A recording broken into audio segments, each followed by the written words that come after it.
Hey everybody, welcome to another episode of No Way Jose, starring the Boston Mass himself, all the way from the North Shore of Massachusetts. Please welcome Jose Raymond. What's up, Jose? What's up, Ron? This is possibly the greatest topic ever, because I think it goes down to why a lot of guys started weight training. A lot of guys got into bodybuilding. You know, very few guys, there's two types of guys who get into bodybuilding.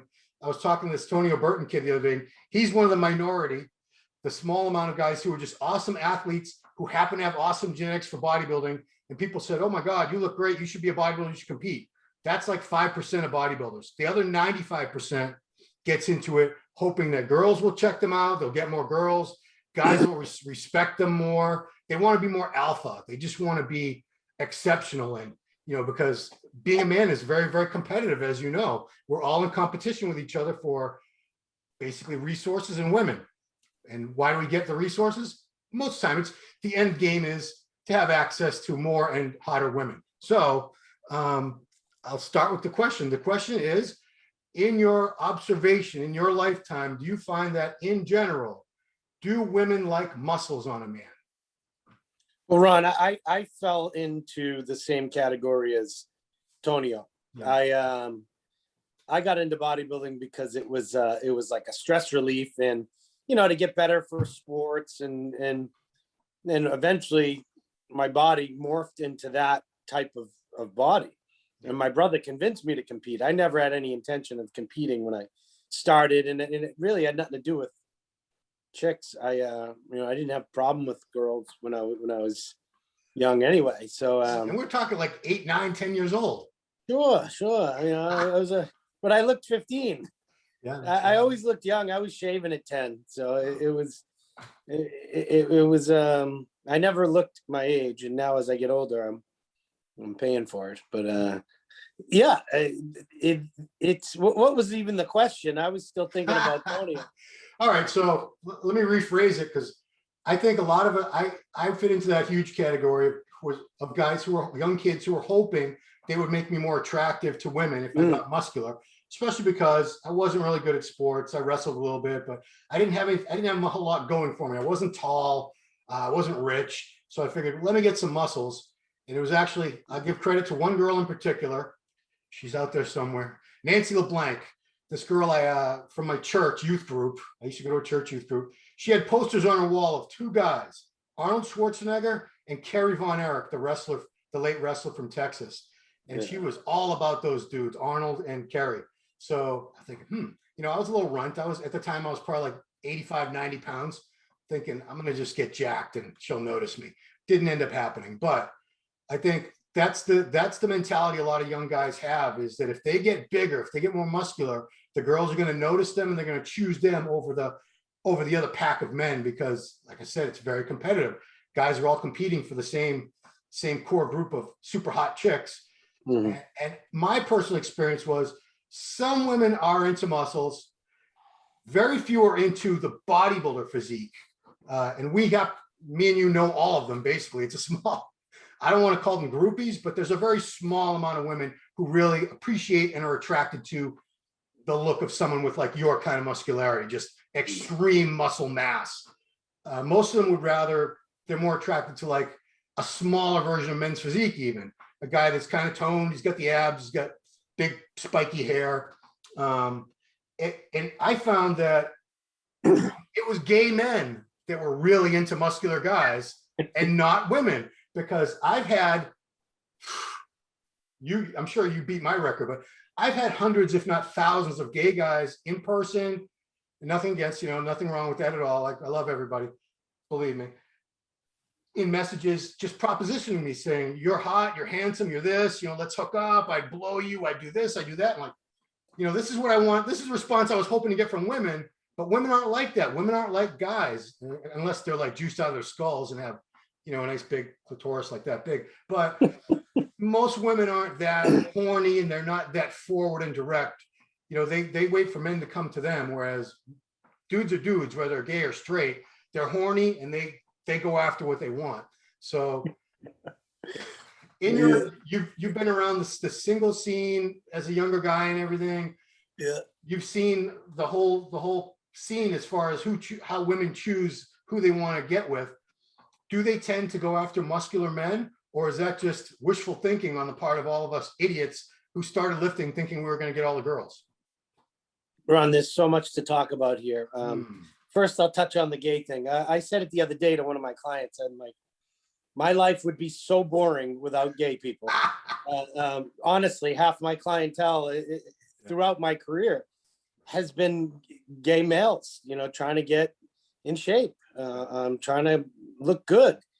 They have a very competitive group to choose from there. So yeah, I mean, they're great people. Every gay client I've ever had has been awesome. You know, they're usually very well kept, very well organized, very make very good money. You know, very successful people. And of course, you know, you have your handful of them sliding into your DMs trying to. But you know what? With my experience, the majority of them have been respectful, and you know, I usually joke around with them and say, "What makes you think I'm gay?" Like, clearly, I'm not. But you know, thanks for the offer. But you know, I think when it comes to women, and a lot of bodybuilders are going to be sadly disappointed. The majority of them don't like it. Don't prefer that look. Now there is an innate desire, scientifically, subconsciously, that they want a big, strong man that's able to care for them, To protect them.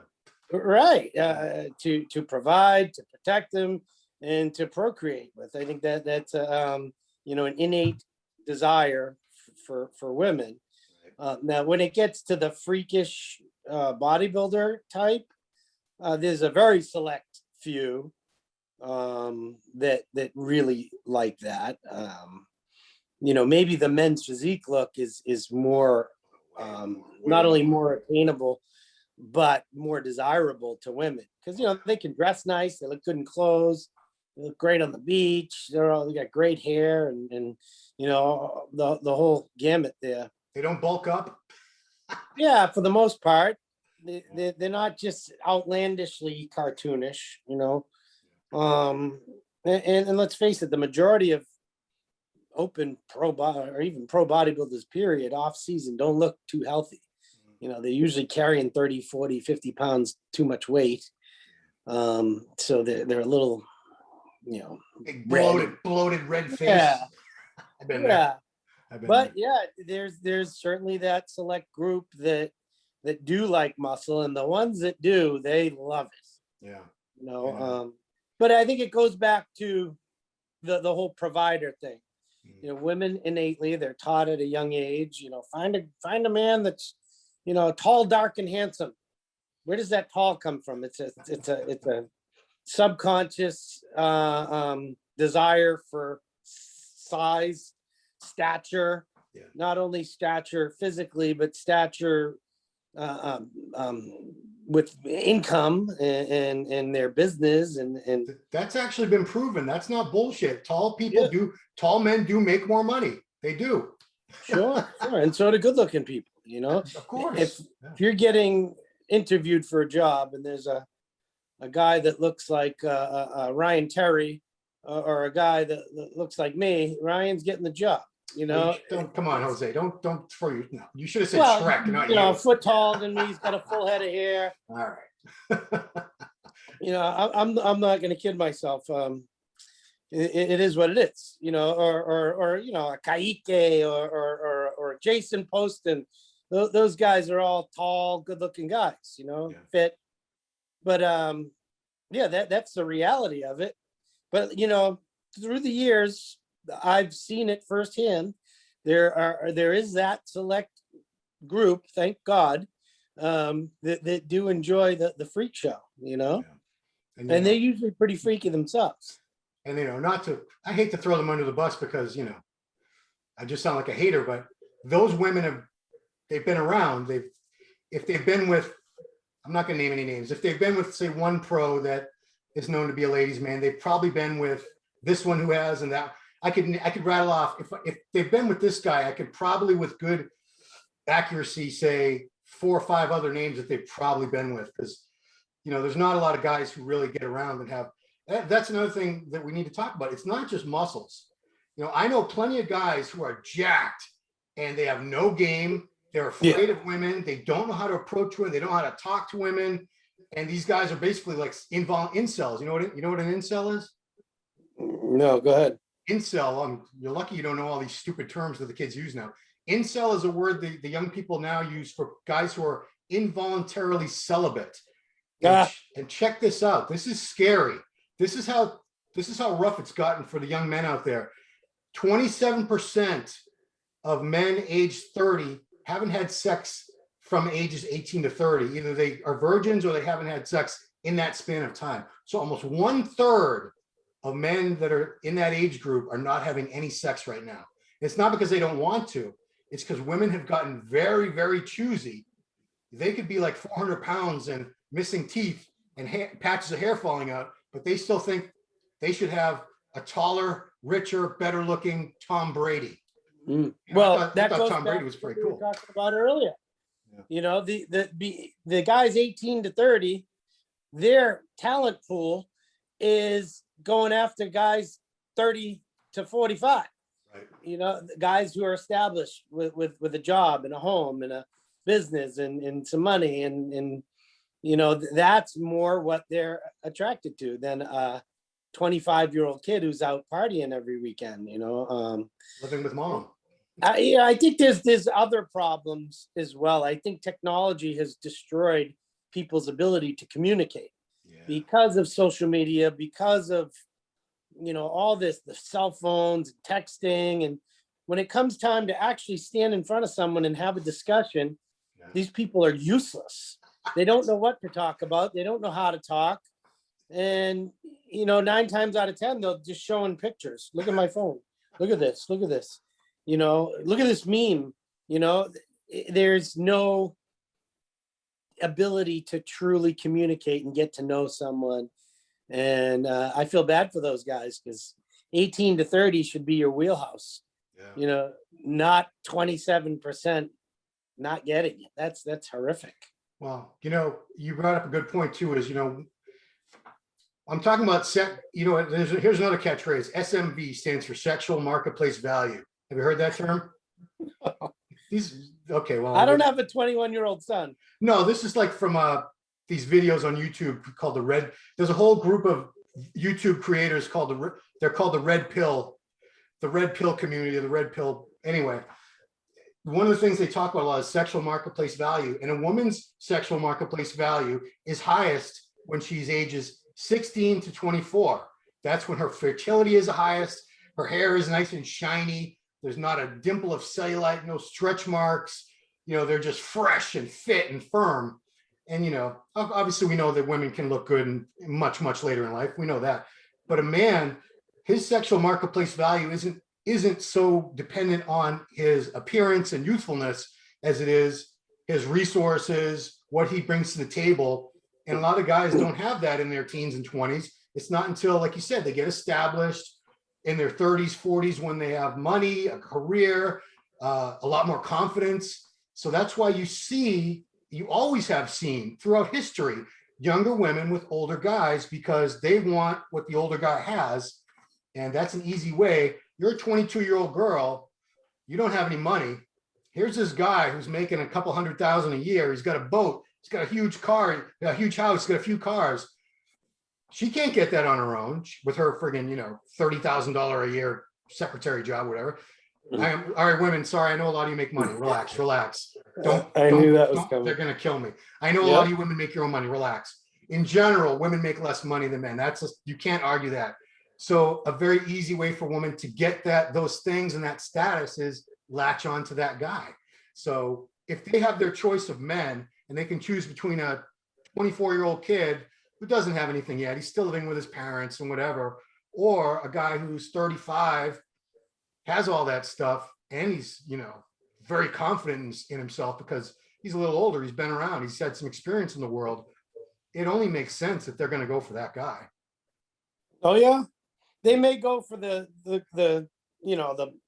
smoke show young guy that lives with his mom for a night or for a few weeks or but that gets old fast. Just like with us, you know, a hot chick gets old fast when she sits on her ass and doesn't do a damn thing and expects you to pay for everything. You know, that gets old fast.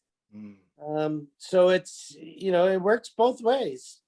Remember Tommy Lee, the drummer from Motley Crue? Of course, he's a stud. You remember his famous quote about that? No. Every hot chick has some guy that's tired of effing her. Oh yeah. It's true. Yeah. Because Hotness only lasts for so long. He knows from experience. He's hit every hot chick on earth, and he got sick of it at some point.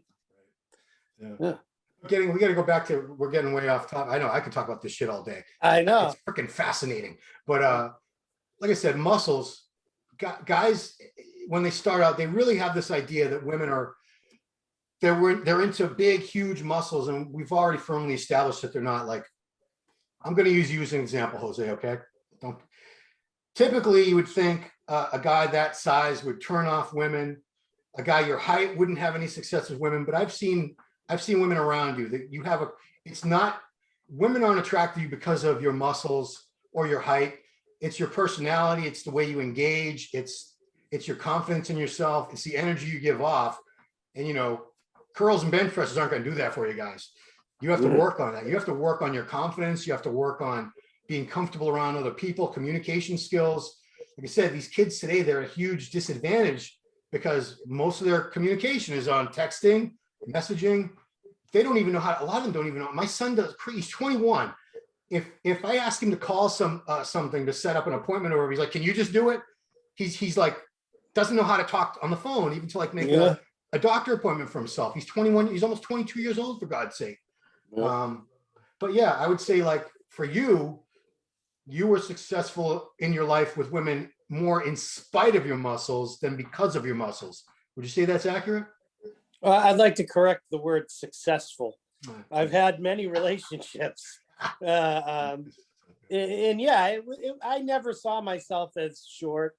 I didn't care. I was always very confident and always very good at whatever I did, you know? So I you know, communicating with women was never any different. I think women, you know, more than the muscles, more than the, you know, even the women that are really attracted to bodybuilders, I don't think it's the look. I think it's the ability to be very good at something. It's the ability to be disciplined and stick to something and really, you know, hone your skills at your craft. You know, that's attractive. And you know, of course, if the person's good looking or, you know, has what you consider a nice body, that's a bonus. But I think that's what's the most attractive thing about it. Success is attractive. They're exceptional at something. Yeah. There's a million bikini girls and fitness girls.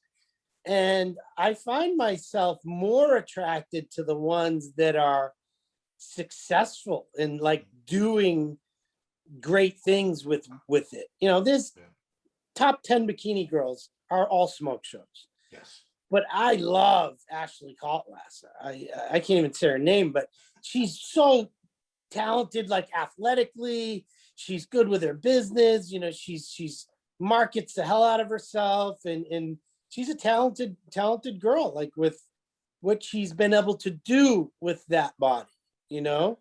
I mean, if you're not a pro judge, you're not going to be able to tell the difference between Ashley and 10 other girls. But what I'm just using her as an example. I'm not stalking Ashley by any means, but I think she's pregnant. Did she just announce oh no, that's Angelica Teixeira. She's pregnant. Yeah, and Angelica's another one, like, who's just like such a great person, such a loving, sweet, like nice to everyone, and just great at being a human. You know, the body's a bonus, but she's an amazing person. You know, I'm more attracted to the girls that do something, that are able to do something with the body, as opposed to just being hot. You know, I think that goes both ways. I think women are attracted to guys. That's what I'm saying. Work ethic and ambition. Even if you're not successful now, if a woman sees that you're working hard toward it and you believe in yourself and you're not going to stop until you reach your goals. A lot of women will join. Well, they don't all do that. Some of them just wait at the finish line for the winners, but others will see a guy who's on the way up and they know he's going somewhere. Yeah. And that's a very attractive. I'm going to use my son-in-law Musa as an example. So Musa, that's my daughter's husband. He came here from Australia with no money. He's from a wealthy family, but he never took a penny from his dad. His dad was always trying to send him money. He's like, nope, nope, nope.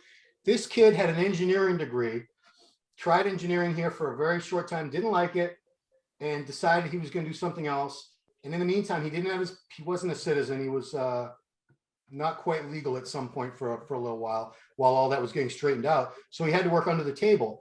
Here's a kid with an engineering degree. He was out there doing contracting shit, painting, landscaping, whatever he had to do to make money.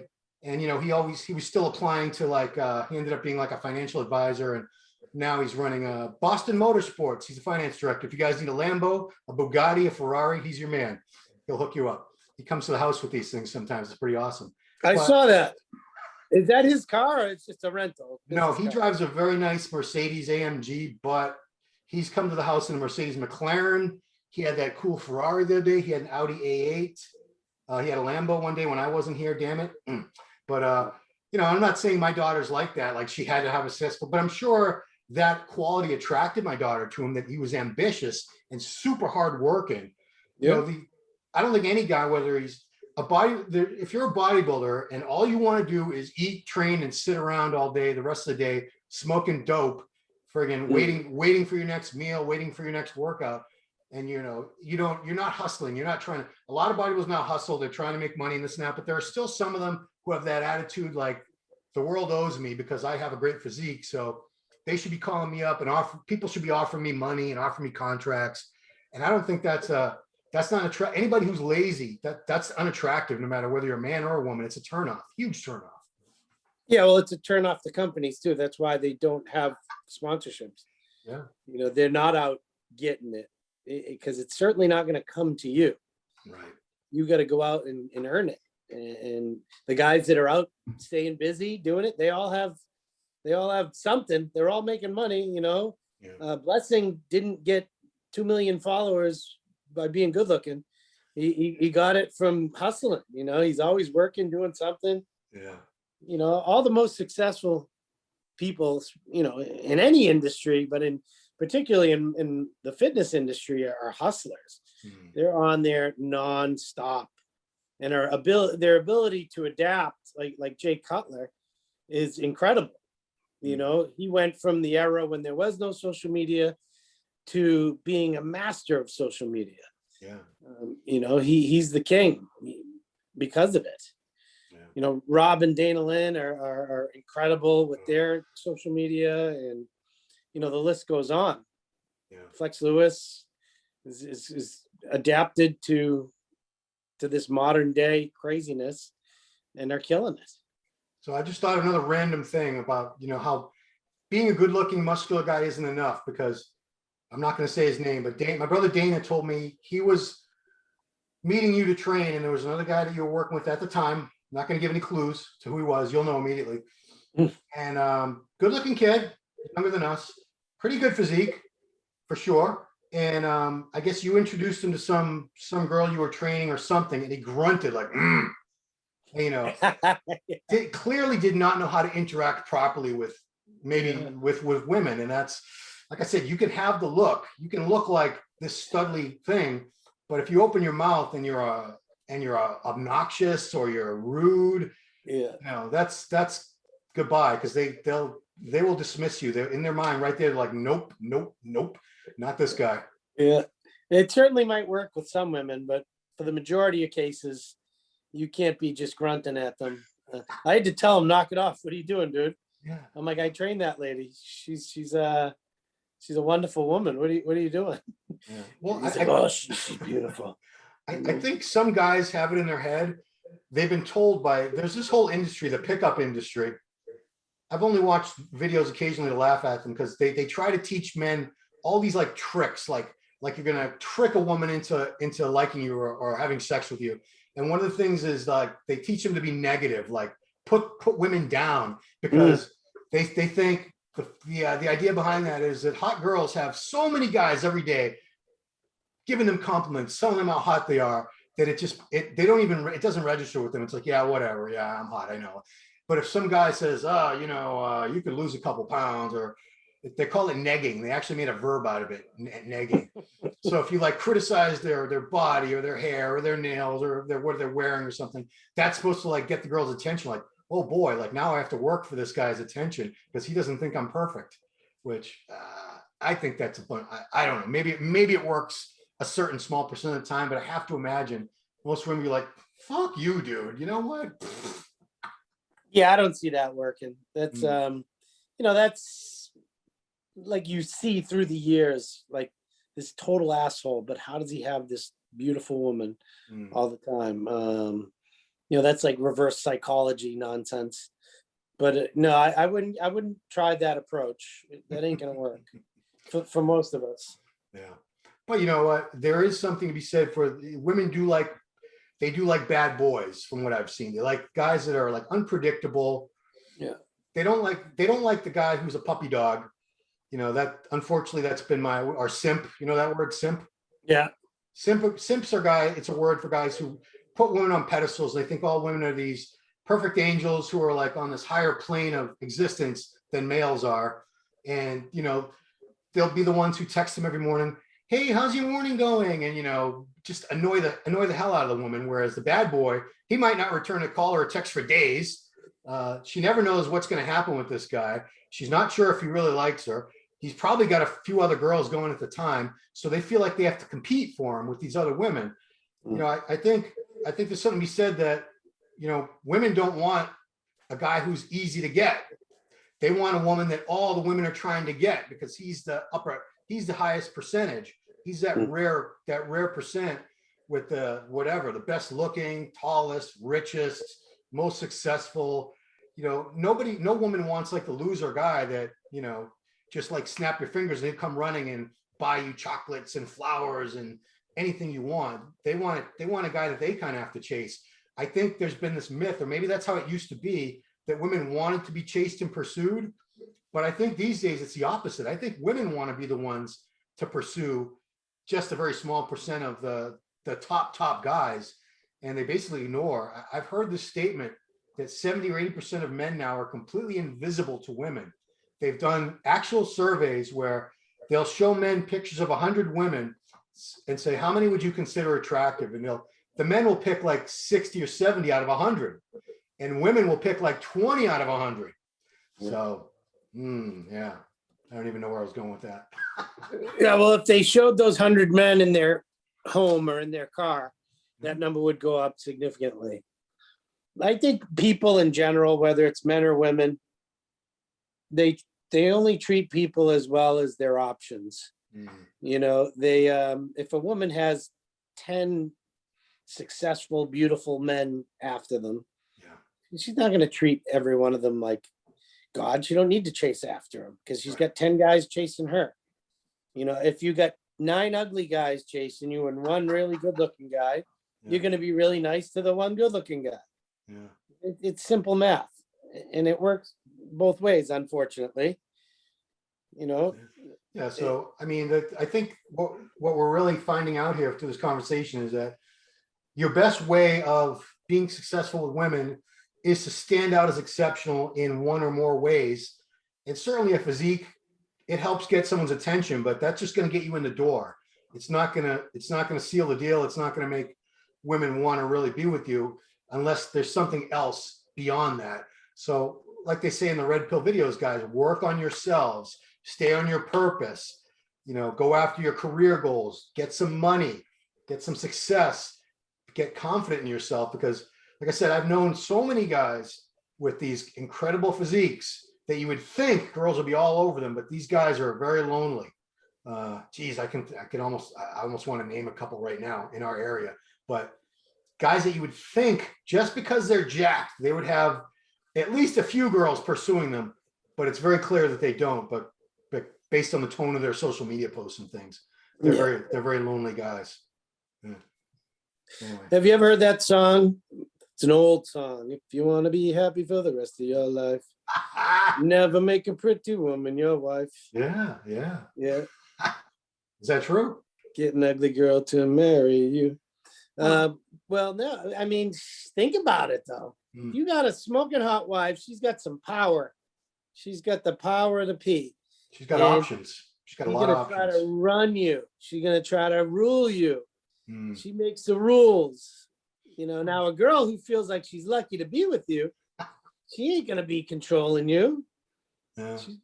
She's gonna cook you a nice meal and be happy to see you and always nice. I've heard like a flip side argument to that, because I kind of agree with that, but I've also heard the argument that there's a guy named Alexander Grace. He's an Australian kid. He makes these cool videos. He's very insightful with like relationship advice and stuff. Alexander Grace, check him out. But he did a whole video, said, don't date ugly women. And he said, the woman knows, especially if you're way better looking than her, she knows that you're like settling, and she's going to hate you for doing that, because she knows she's not good looking. She knows that she's not what you really wanted, but you chose her because it was easy, because you thought, well, I'm good looking and this and that. She'll feel lucky. She'll feel grateful all the time. But according to him, it usually doesn't work out that way. The woman eventually becomes resentful. But you know what? Marriage and relationships, they come resentful no matter what. I think if you marry an ugly woman, at least there's more substance to the marriage. You'll have more in common. You'll work together. You'll have, you'll be business minded. You'll be more partners. True. Yeah. They're going to resent you no matter what, whether she's. It goes back. So you marry a smoke show woman, okay? Young, super hot. She's always going to have guys sniffing around, always. Oh, yeah. And there's always going to be somebody making more money than you, more successful than you, bigger wang than you. Yeah. She's always got these guys sniffing around. These guys, we call them orbit. They're in her orbit. They're waiting for their chance. They're waiting for her to have a fight with you, or to break up with you, or just get bored with you. And that's when they can swoop in. So like you say, if you have a woman with those options, but she's going to be hard to keep. You could say the same thing about a man. I think Chris Rock was the one said, was it Chris Rock? Kevin Hart said, it's easy to be faithful when nobody wants to fuck you. So if you're a successful, good looking guy, you're going to have the same thing. You're going to have women sniffing around all the time. And, a lot of men do exercise that option, and they do have affairs and stuff, because it's hard as a man when this smoking hot woman is throwing it in your face. It takes a very, very strong man to turn that down. But yeah, I guess we're just saying relationships or marriage relationships, it's all tough now. I think it's way tougher now, 2021, than it was when we were kids back in the 70s. What a simple world it was back then. I was talking to someone just today, and they were like, every friend I know is getting a divorce in 2021. Everyone. I said it should be illegal. It should be illegal to get married. Like, why in God's green earth would you sign a legal document that says that this person can have half of my income or take some of my money because we decide to go our separate ways? That's the most ridiculous thing on earth. I don't want to start on that shit, but are they disabled? Are they a child? They can't support themselves? That whole thing. But you're right. It's 2021. And I think, marriage in the past, they had arranged marriages.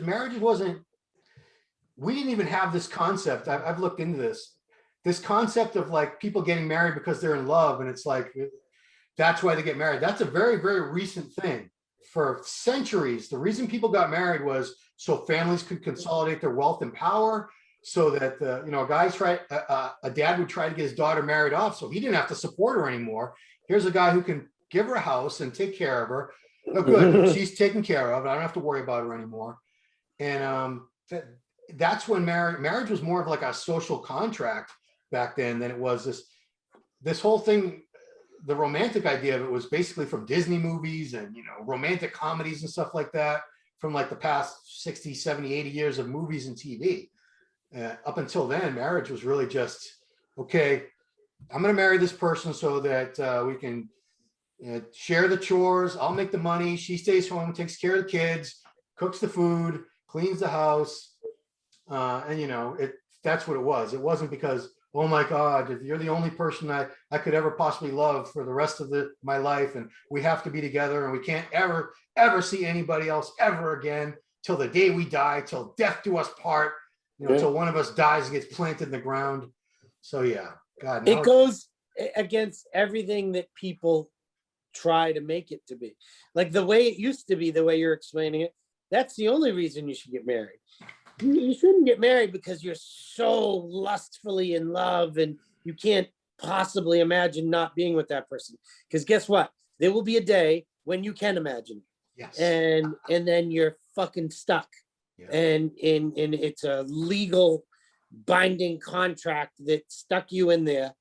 And if there was this agreement where you said a family agreement where the families are joining to increase their status and it was an agreement where you take care of the house and the kids and I'll take care of the finances, then that's a reason.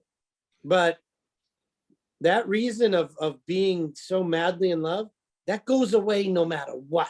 Yes. I don't care who you are. Yes. So if you don't have a good business agreement on top of that, then it ain't gonna work and it ain't worth it. That's just crazy.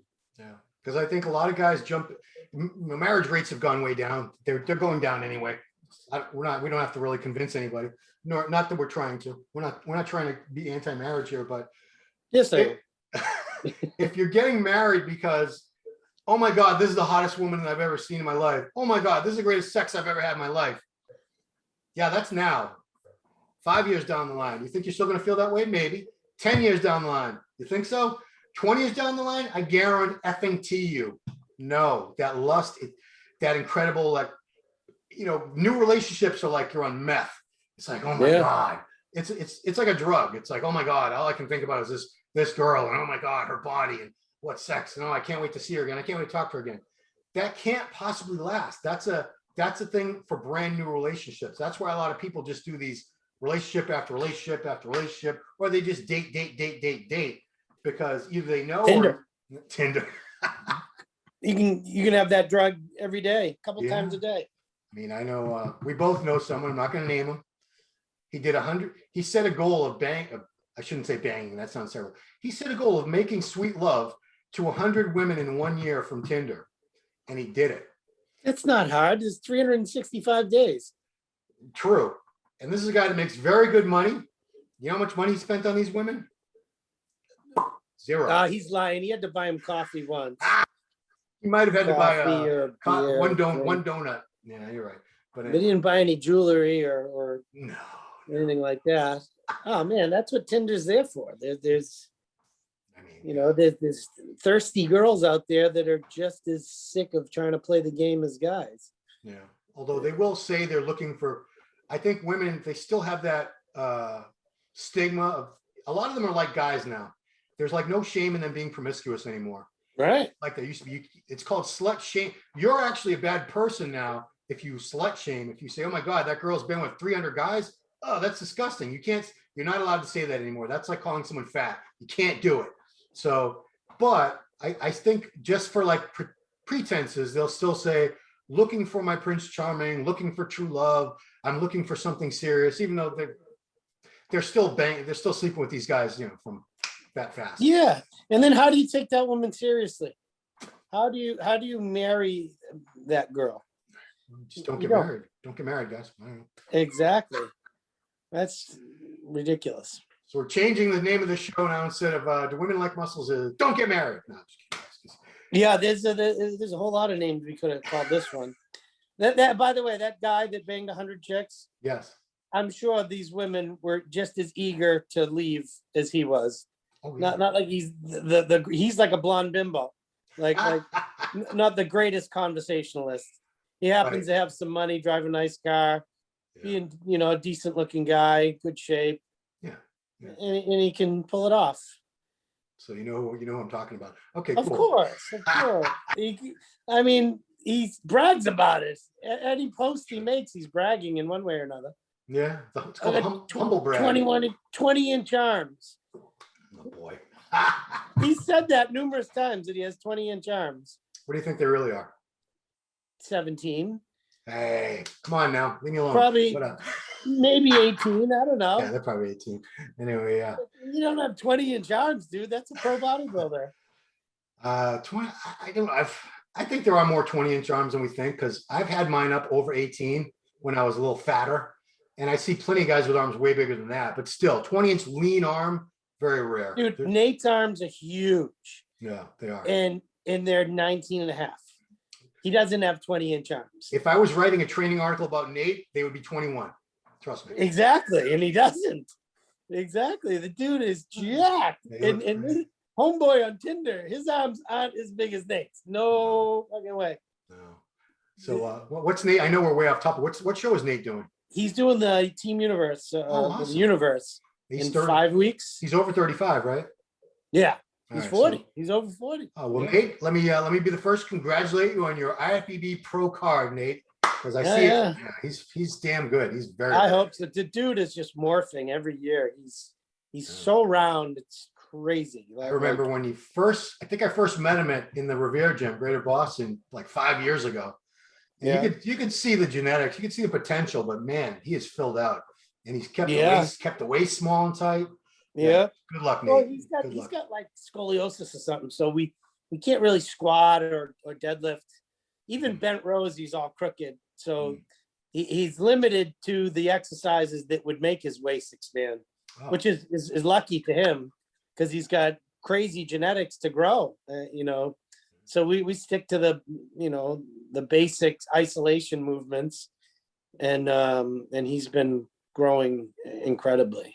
yeah, And he has that genetic ability to get super lean too. yeah. His chest is all splintered already. And I mean, if you cut his water today, he'd be striated everywhere tomorrow. Like he'd look ready. Which is I can't that's where you should be 2 weeks out. You should be right at that point. No, I think he's 5 weeks out. 5 weeks out. Good Lord. Okay. Yeah. Now you got me worried for him. Anyway. He's still like That'd be okay. 218 and he'll be 207 on stage, something like that. He's very close. Got a good coach. Yeah. Man. Great genetics. All right, man. We have been all over the place with this, but I had a lot of fun with Good. this one. Yeah. That's how it should be. It's Yeah. just talking shit. You get too fancy. Listen, neither one of us are psychologists or No. doctors, but we can give you our opinion, and that's all it is. That's why it's no way Jose. Yeah. And if you guys have topics, you guys have any topic ideas that you'd like us to talk about, especially get like Jose's take on, leave them here in the comments. I don't always want to talk about bodybuilding. I get sick of it. I really get sick of it at times. Because Me it's too. all I do all day and night is freaking bodybuilding. So yeah. Listen, I'm wrong most of the time, but I have a very interesting point of view. So if you want to hear a funny, interesting point of view from my experience, that's probably wrong, Yeah. shoot me a question and I'll answer it to the worst ability possible. Yeah. All right, guys, it's time for the plugs. Go to the website, www.thebostonmass.com. Coaching services, merchandise, all kinds of cool stuff on there. Go to the Instagram, the Boston Mass. You do the @ first. I don't know. Just put in the with 2 E's Boston Mass, comes right up. And the YouTube channel, also called the Boston Mass. Tons of awesome content on there. That guy Nate that we were just talking about, he's on there quite a bit. He's very talented with the podcasts and training stuff with him and Jose. Really good content there. The Boston Mass on YouTube. Check out those videos. We appreciate you guys watching. Subscribe to the channel, like, comment, share, hit the little alarm thing, do all that crap, please. We appreciate it. I'd like to give an update real quick. Thanks for everyone that donated to Dusty Hanshaw. The numbers are through the roof, like almost $130,000, something like that. Awesome. So thank you. Thanks again. And thank you, Ron. Oh, you know what? We'll do that again under this video. We'll put that. We'll keep it going with the Dusty GoFundMe. Yeah, he's awake and he's able to eat a little bit of solid food, and he's doing well. They're getting him up, moving him around, hoping that he'll be out of the hospital in a week, maybe, hopefully under 2 weeks. So he's recovering. It's definitely helping. So Awesome. thank you so much. Cool. Thank you guys, everyone who donated. All right. Thank you, Jose, for taking the time. And you're a busy dude. You got a lot going on. So appreciate it very much. And that's it. See you next time here on No Way Jose.